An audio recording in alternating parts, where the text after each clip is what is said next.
Good afternoon, Topp. Welcome to the Task podcast. It's great to have you on. Thank you for inviting me, Matt. It's a pleasure.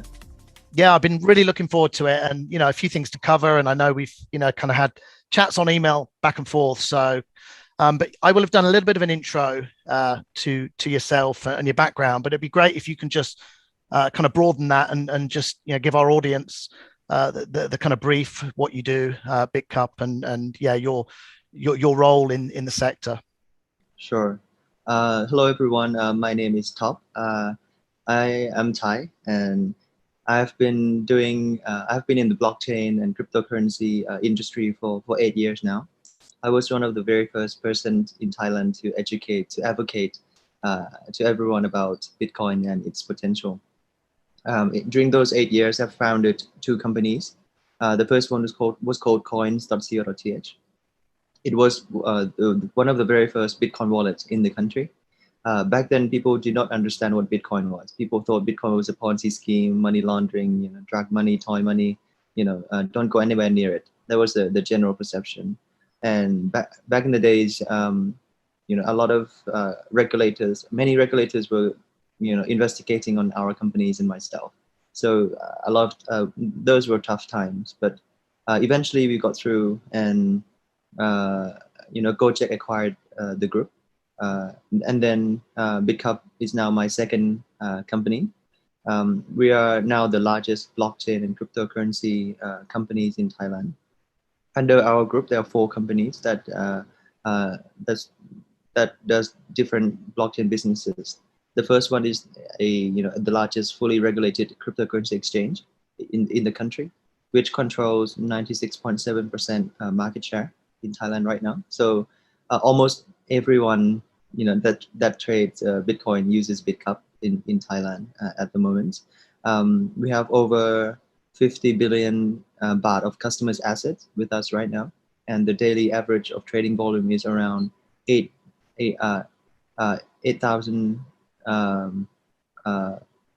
billion baht per day to 10 billion baht per day on trading volume.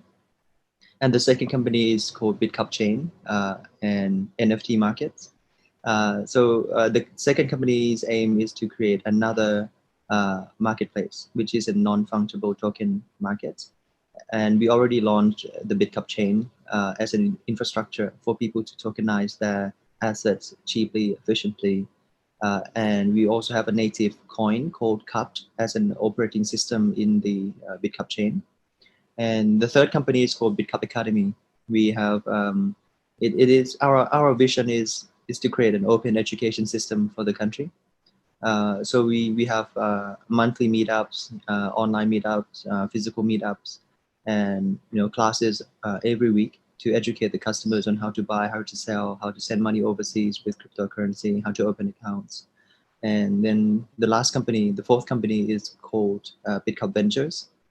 This company is set up to invest in other startups and protocols.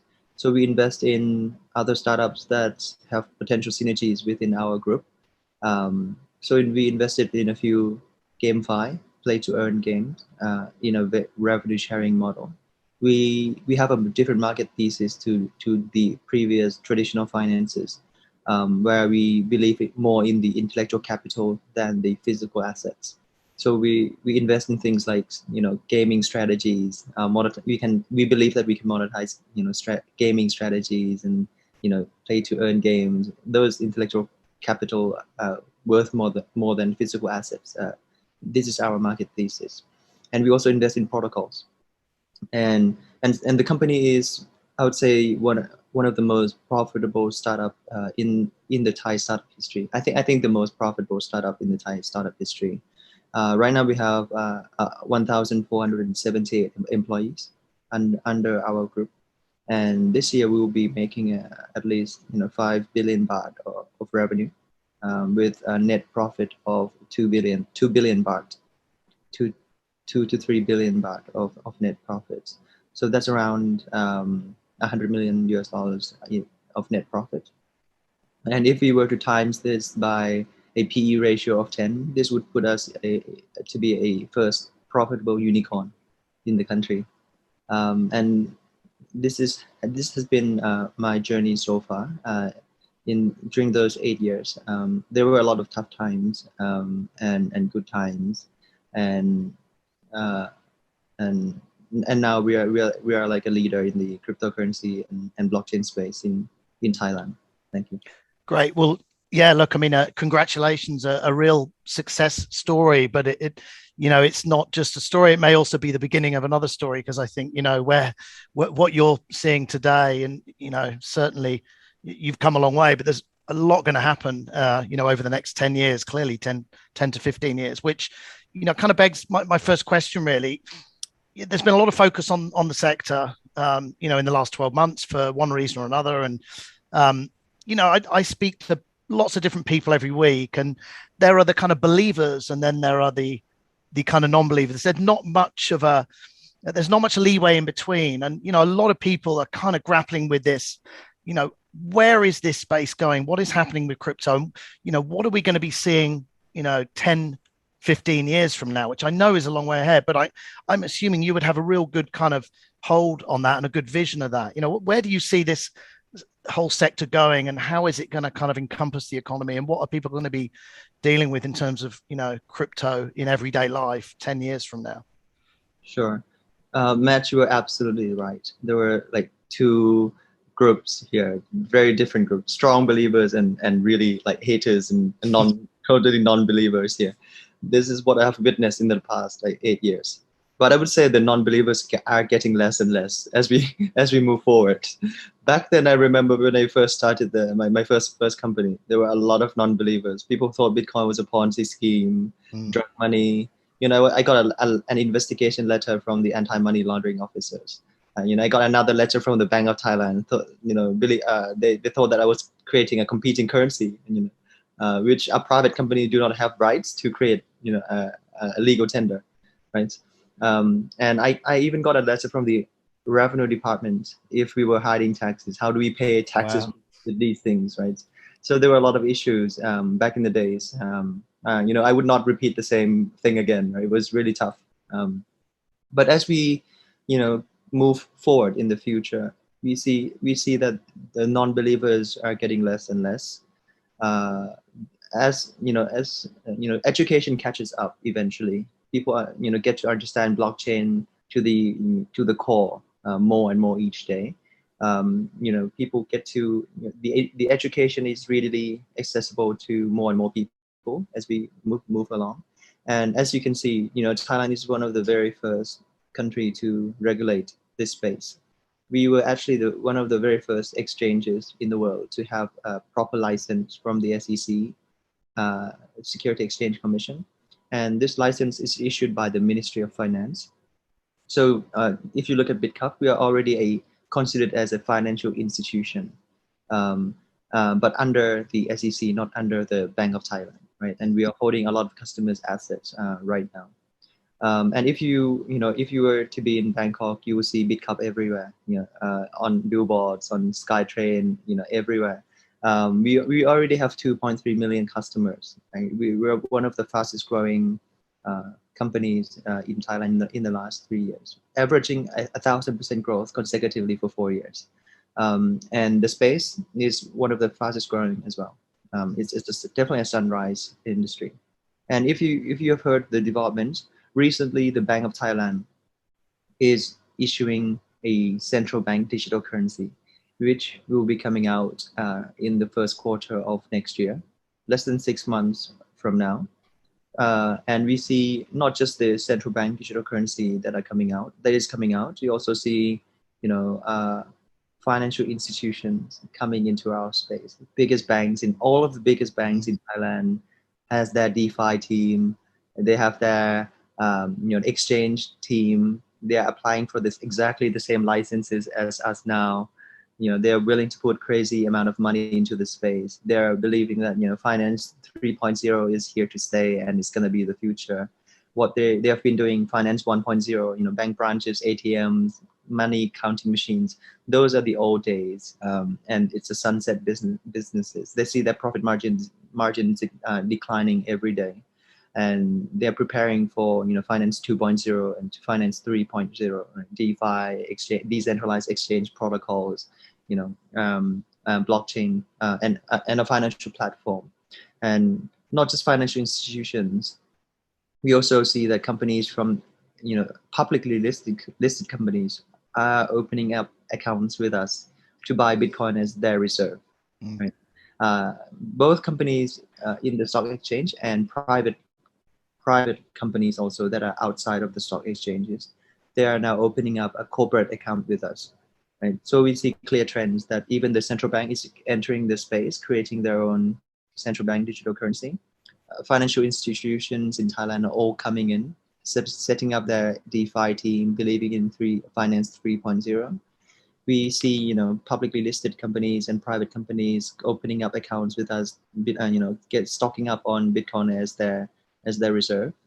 And you also see real sectors now, right? Partnering with Bitkub, people can pay for condos, their apartments and condos with cryptocurrency. We partnered with pretty much all the biggest real estate players now in Thailand. They're all connected to our gateway, crypto payment gateway, and they could generate some sales actually, like real transaction with people, customers buying, condos, apartments with crypto, and also luxury cars, like supercars. All the supercars brand are connected to our platform as well. So we can see, real sectors, joining in on this cryptocurrency developments and use cases. And today is the first day in Thailand that even the real estate, one of the biggest real estate players, is launching their own coin, ICO, real estate backed token, Sansui. Yeah, I've seen this. Yeah, I've seen actually, just to your point, I mean, I've seen a number of these real estate being put out there, and real estate companies adopting Bitcoin as a way of paying. Obviously, the volatility is one of the challenges. How long do you think that volatility will last for? Because obviously it gets tricky using a currency to buy something when the volatility is the way it is. Do you think that will cease at some point in the kind of foreseeable future? Sure. The volatility question comes down to the basic of finances, right? Once when the user base is small, the volatility is high. When any exogenous shock hits the market, then it would have a big impact. But once the user base grows bigger and bigger, the volatility drops as the same exogenous shock hits the market, right? I guess the best analogy is to look at this in let's say if the user base of Bitcoin is a swimming pool in the early days, as a swimming pool. Exogenous shock is the equivalent of a fat person, right? When a fat person jumps into a swimming pool, it creates a big splash, high impact, like volatility. But as user base grows, that swimming pool is no longer a swimming pool, but becomes an ocean or a sea, right, a beach. Once the same exogenous shock, a fat person jumps into an ocean, she barely has an impact on the overall mass of the ocean. The volatility drops. This basic of finance applies to all kinds of assets. The US dollars, gold. Imagine if people stop using dollars today, and the overall user base becomes a swimming pool. Then you'll see dollars moving at 20% up and down every day. It applies to all kinds of assets. And the reason why we don't see volatility in dollars and gold is because the mass is huge. The user base is huge already, right? So as we move along in the future, we have seen this exponential trend of Bitcoin wallets being opened every year. So for the first 8 years, there were 28 million Bitcoin wallets opened in the first 8 years. And when we entered the 9th and the 10th year, only those 2 years, we generated 22 million more wallets, right? We went up to 50 million wallets overall, right? We see an exponential increase in the number of wallets being opened. And for the next 10 years, I would say it's not going to be an additional 50 million wallets. It's going to be, we're going to hit 1 billion, cryptocurrency wallets worldwide in the next decade, whether direct or indirect usage. And the volatility would drop as we move forward in the future. But right now, it doesn't matter. The volatility has no impact on the payments. And the reason is because we have companies like Bitkub as an exchange. We act as a payment gateway for real sector customers, right? Imagine if a person, say David, wants to buy his condo or his noodles, right? With a cryptocurrency, with his Bitcoin.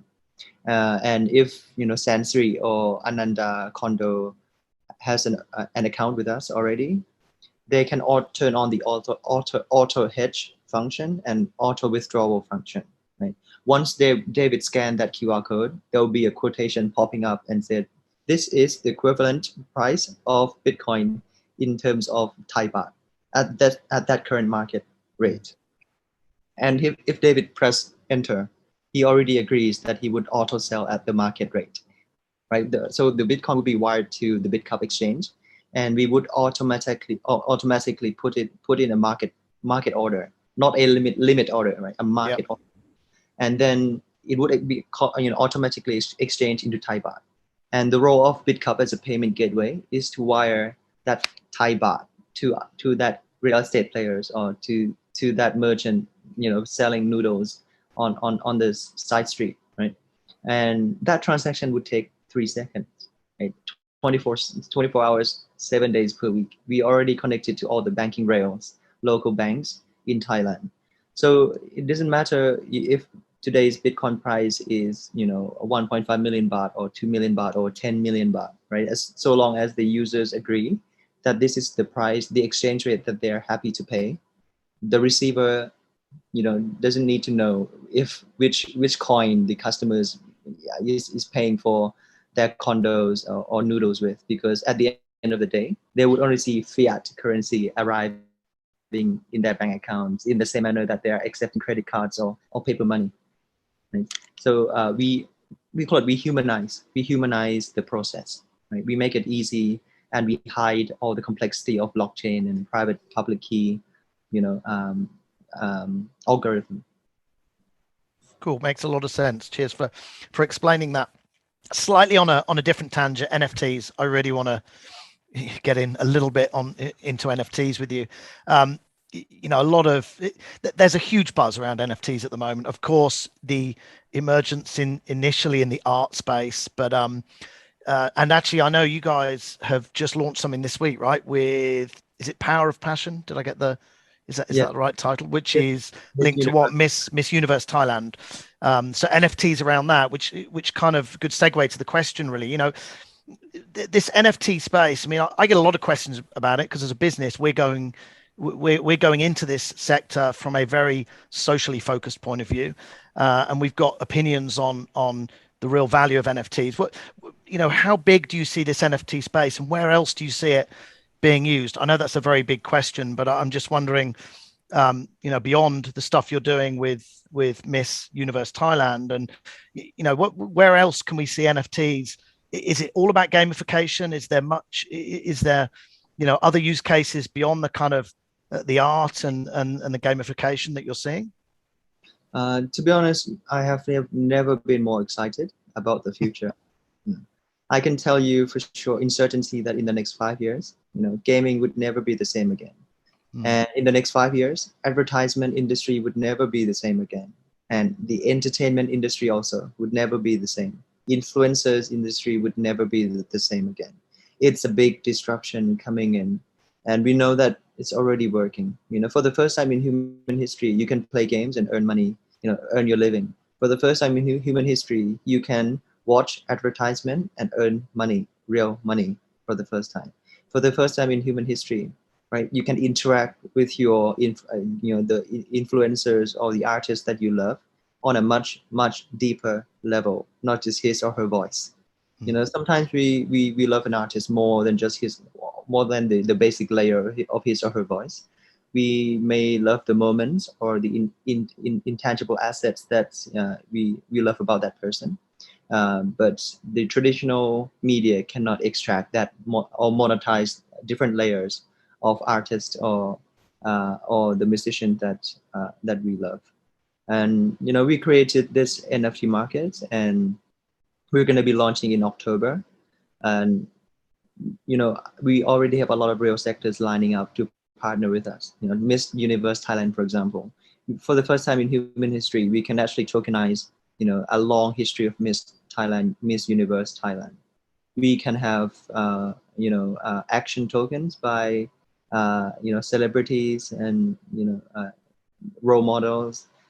For the first time, we can have, musicians that we love sing a happy birthday clip or video, and we can monetize that, right? And pay that with a social token. We call it fans token.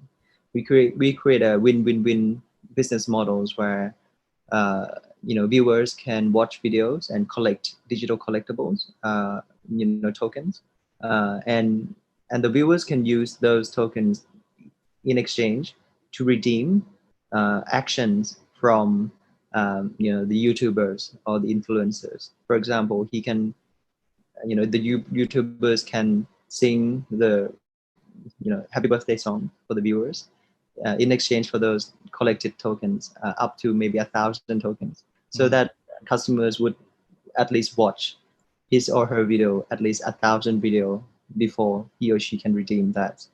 And for those without the time to watch videos but with the money to pay, they can also put in a limit order on Bitkub exchange and said, guys, I don't have enough time to watch all the videos, but I love this person, and tomorrow is my friend's birthday. I need to surprise him with an intangible asset. I don't want to buy shoes and bags for him or for her.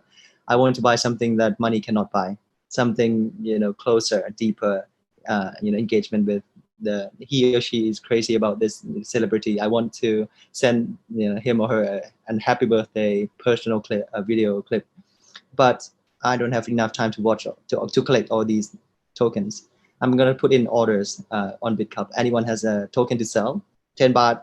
Anyone want to sell 100 baht? So there'll be a bidding, target going.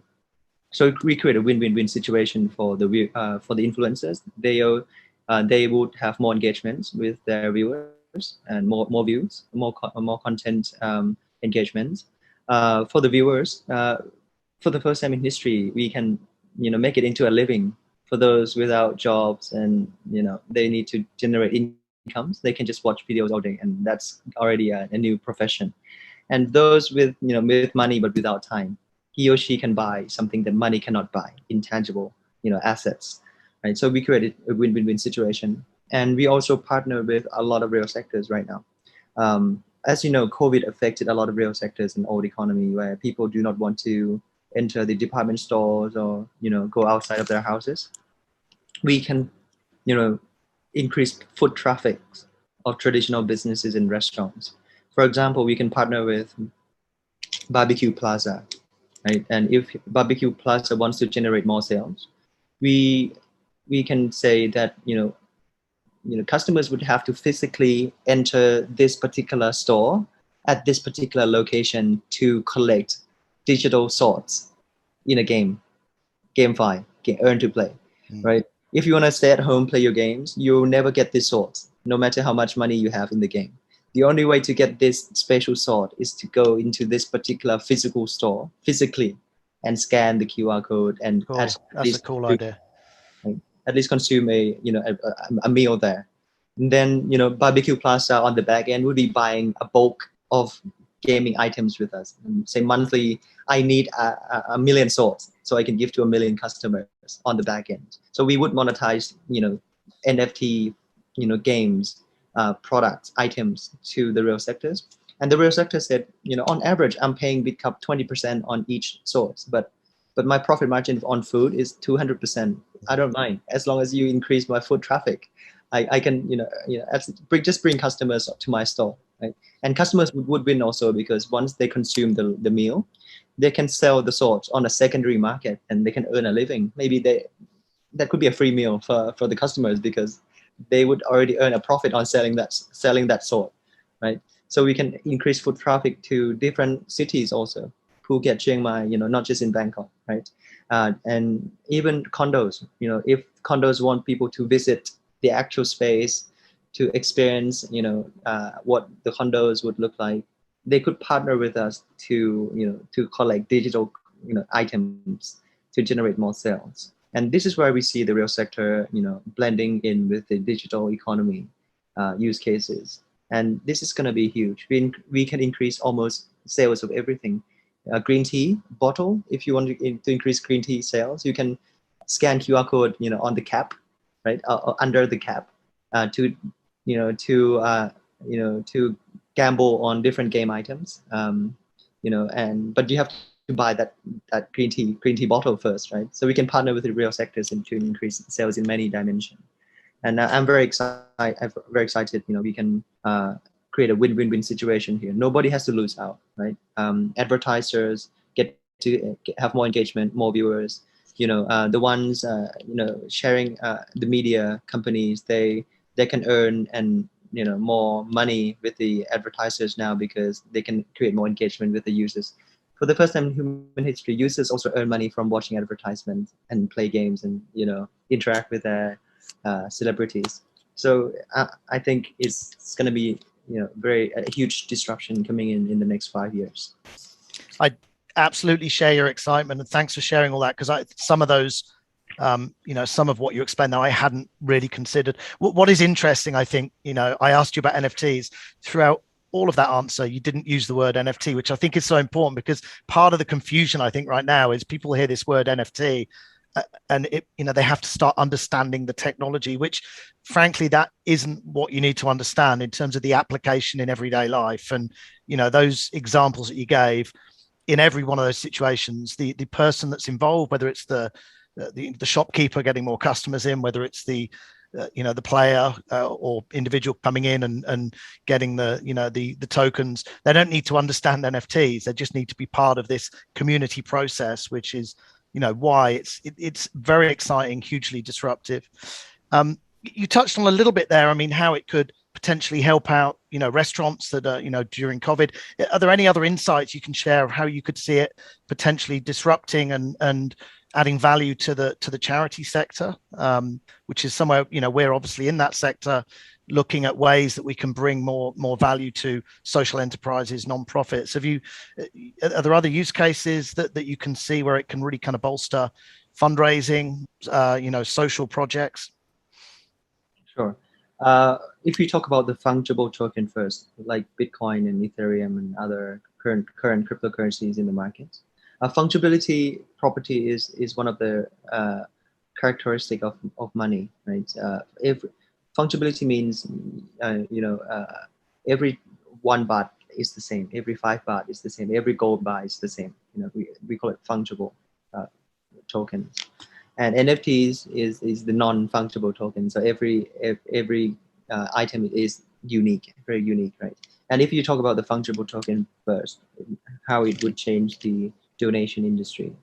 Right now, there's no transparency, no accountability in the donation space. Right?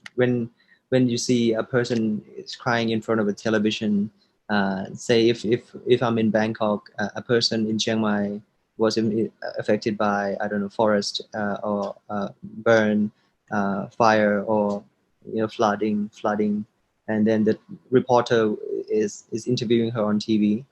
And if I'm based in Bangkok, I want to donate money to help out that lady, say in the television that I see. The current process has no transparency or accountability. I would bring up maybe Red Cross and said I would like to donate 1,000 baht, say, for example, to the lady in Chiang Mai in front of the television that I see right now, and the Red Cross would say, just donate to this general charity, and we'll try our best to help out. And that 1,000 baht that we donated, we never, some of that goes to the OPEX, operating costs of running the charity already. And the rest, we never know if that it reaches that lady that we see in camera, on TV, right? With the arrival of cryptocurrency, for the first time in human history, we can send donation on TV screen, right? That lady, if she knows that she's live on a live television and she's affected by a flood or a forest fire, she can just bring up a piece of paper with a QR code and said, help me. Everyone watching the TV at that moment, they can just bring up their phone, and with 2 clicks, right? The first one is to scan the QR code in front of the TV screen, And the second step is to click send a payment, right? And Bitcoin would arrive within 30 minutes, bypass all the intermediaries with full transparency and accountability directly to her wallet, right? And what is interesting also, not just in terms of transparency or accountability, is micropayments. We can donate 0.0000001 Bitcoin, right? So for the first time in human history again, cryptocurrency makes micropayments economical, right? Feasible. Right now, we can never transfer 5 baht or 10 baht or 50 cents overseas because the actual cost is already much higher.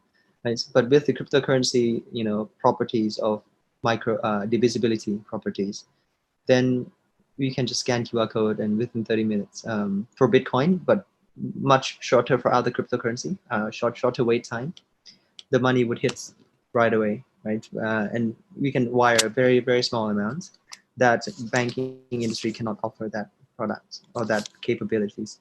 So we can donate in small amounts, 50 cents each or around the world. Say if that video is not on television but on YouTube, and everyone is watching YouTube and Facebook Live right now, she can crowd funds from the rest of the world for her flood, victim, right? And even though they may seem tiny, like 50 cents each, but the power of the crowd, right? Everyone around the world would collect huge lump sum payments for the donation industry. So again, donation industry is going to get disrupted also with much better, transparency, accountability, and micropayment feature. But on the NFT side, recently Jack Dorsey, he could auction his first tweet for 80 million baht. It's amazing how we can bring this scarcity concept into the online world now, right? Before, say if I'm holding a microphone that Michael Jackson sings in his last concert, right? This microphone would cost a lot. It's not a unique, it's a unique microphone, which is very different from the ones being produced every day, because this is the last microphone that Michael Jackson, holds before he died, right? Before he passed away on his last concert. People would auction this, right? Because it creates a physical scarcity due to the event, right? But once we take the photo of this microphone and upload it online, it costs nothing, because in the past, the marginal cost of production of the internet is zero, right? Imagine if we are talking I'm talking with you right now, right, Matt? And if we were to add 500 people in the same room today, the marginal cost of production would be zero, right? Because it costs us nothing for us to do a live show. But if we were to do this physically, right, me and you talking in a room, and if we were to add 500 additional people in, we would have to first of all find 500 more seats. Each seat in a hotel room would cost maybe 1,000 baht each, and waitress serving food, right? The additional cost would go up in tandem with the output. But with the arrival of the internet, the marginal cost of production is zero. Once we take a photo of that microphone that Michael Jackson sings on his last day, the cost is nothing. We cannot monetize it because you can copy that photo as much as you like. Internet creates what we call the digital abundance aspect. But for once, with the arrival of blockchain and NFT market, you can actually convert this digital files of digital photo of that microphone into a digital scarcity file, a file with digital scarcity property, right? There's this one unique photo that you can identify that this is real, authentic, and we are able to authenticate on blockchain that this is the real one and definitely the unique one and only in the world, right? Very similar to the physical property of that microphone now that people are auctioning, because there's only one this type of microphone in the world, the one that Michael Jackson holds on his last day. Right? That's why Jack Dorsey, he auctioned his first tweet, which is equally an exciting event. Before Twitter gets this big, it was the very first humble tweet before Twitter becomes a giant as it is today. If you to compare to the event that Michael Jackson sings his last song before his death, they're both very important events. But for the physical event, you can monetize the microphones. But for the digital events of very first humble tweet by Jack Dorsey, we could not monetize that moment until the arrival of NFTs and blockchain, right?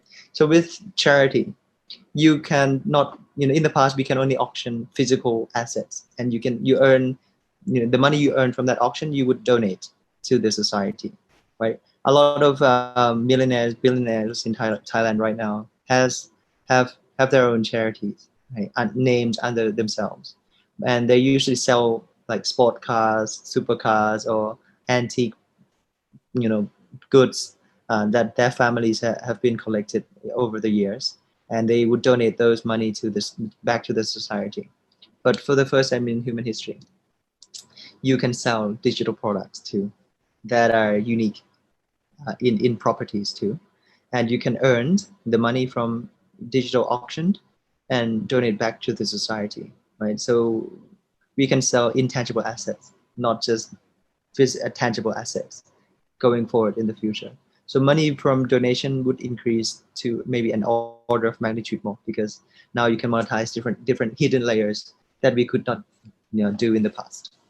Interesting stuff. I mean, to your first point, obviously the transparency and the ability to make micropayments. I mean, we're seeing huge application for that with Stellar because of their really low transactional cost of getting money across borders. So, and to your second point, yeah, I mean, we're running some NFT experiments later in the year. So I will, when that happens, I shall let you know, because it's going to be interesting to see how the market adopts it and how some of these nonprofits can benefit. So I'm kind of mindful of time. We're coming to the end. It'd be great, in terms of knowing my audience, and there are definitely people who will be listening who are just going, where do I start? How, what do I do next? I'm hearing all this stuff about Bitcoin and blockchain, and, what's your advice to people, learning about the space, making maybe their first, investment? Where should they go? How should they learn? Just some advice from you would be great to kind of close out. Sure. First of all, we don't need to rush into the space, right? We need to make sure that we have the right education, right? We have a complete understanding of how blockchain works, of how cryptocurrency works before we enter the space, because at the same time, when an industry is so hot, there are a lot of scammers also, right? A lot of people are trying to mislead other people. So we need to be careful. We need to get access to the right education. I would say maybe try to open up your first cryptocurrency wallet. It doesn't cost anything to download the Bitkub app and create your Bitkub account. You can for those who know how to sign up for a Facebook account, you would know how to sign up for a Bitkub account. You just use your email, enter your password. Very important, make sure you have a two-factor authentication also. It's another app that you can download to your phone. You can use Authy or LastPass Authenticator app or Google Authentication. You can download this on Google's App Store to make sure that, if you lost your password online somewhere to a hacker or someone else that knows your password. And by the way, do not use like your date of birth or the same password as your Facebook or emails. Don't use the same set of password. Right? But once a hacker or someone else got access to your password, if you turn on your two-factor authentication, a hacker or that thief would have to steal your phone as well. It's a second set of password, second layer of password that changes every 10 seconds, and you need to enter into the app on your phone that it's like a double password, right? To make sure that your account is fully secure, right? And once you create an account, you need to verify yourself first, right? We need to we need to comply with the regulations on KYC, right? You know your customer. You need to validate yourself, right? You need to put in your first name, second name, occupation, income, and you need to take a selfie holding your ID card, so the team can verify it with the database. Right? And if you fill in the correct information, usually within 24 hours, your account will be verified, right? And once your account is set up, you need to also link your bank accounts to your Bitkub account. And please do not use someone else's bank account, because the team would not let that pass, or the money would get stuck in the middle of the Bitkub account, because we do not let other people's cash out from your Bitkub account. Make sure that your book bank has the same first name and surname as your Bitkub account, first name and surname. Do not use your wife's account also. Otherwise, the money would not be processed. Right? It would stuck, and it would take like at least a week for us to return back the money. Right? Make sure you attach your own book bank to your Bitkub account, and once the account is fully set up, maybe try to deposit 100 baht first by scanning the QR code, and you would be surprised that the money would hit your Bitkub account within 3 seconds. Like you can try this 24/7. 24 hours, 7 days per week. We are already connected to all the local banking rails, pretty much every bank in Thailand. And once the money is in your Bitkub account, you can try to put in a market order or a limit order as a buy order. Say if you want to try to buy Bitcoin first, right? A market order is when you're a price taker. You take what is best currently in the market. Right now, you take it, you buy it right away at the current price. But the limit order is the price maker. You make the price. Like, whatever price that you feel you're happy with, you wait for that price. You put in the limit order to wait for the price to drop or to increase to the limit that you set, and it would auto execute once the price reaches that equilibrium point that you set earlier. It could take years if you put in an insensible price, or it could take weeks. Yeah, But if you want to buy right away, you can use a market order, right, to be the price taker, not the price maker. Right? And once you have your Bitcoin in your wallet, try to send the Bitcoin to your friends.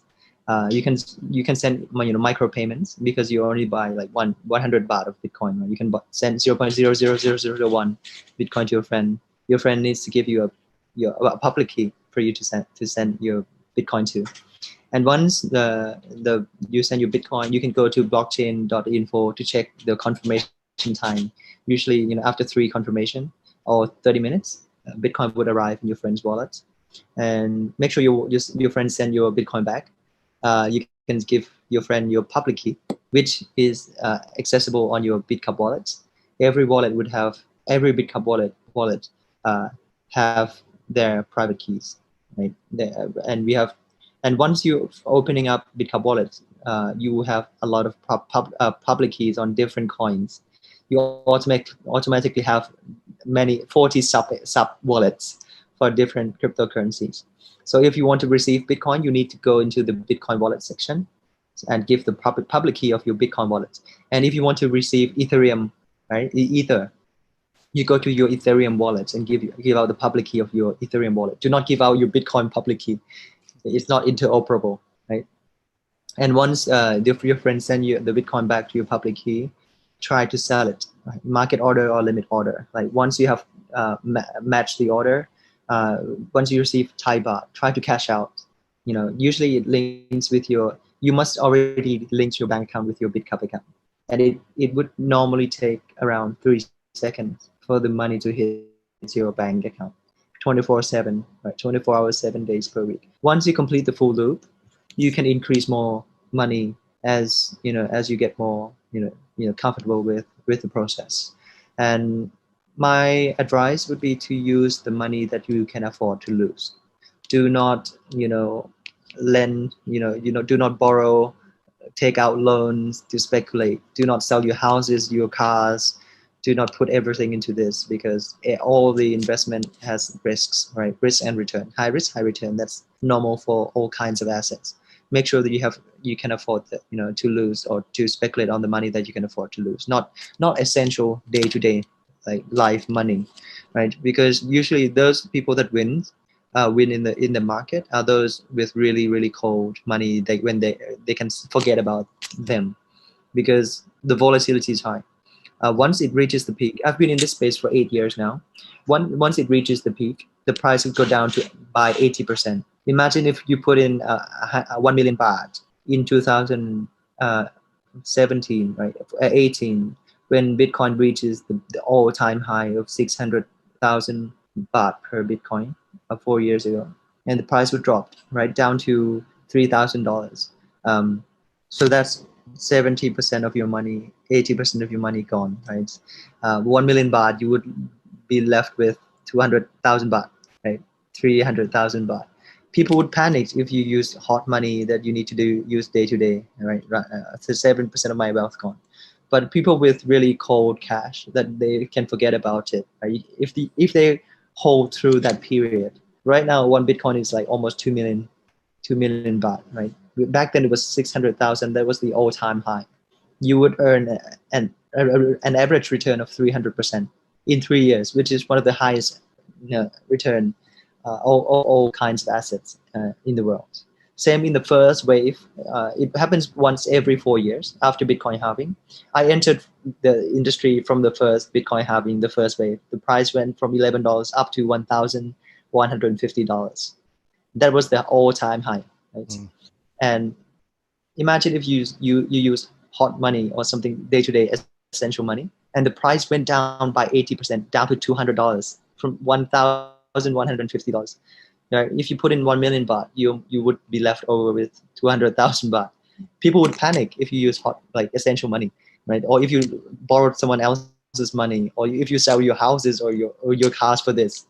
But if you were to use something that you can forget, money that you put aside for 8 years, oh my God, one Bitcoin was $1,150 back then, right? It's the best return of all kinds of assets in the last decades.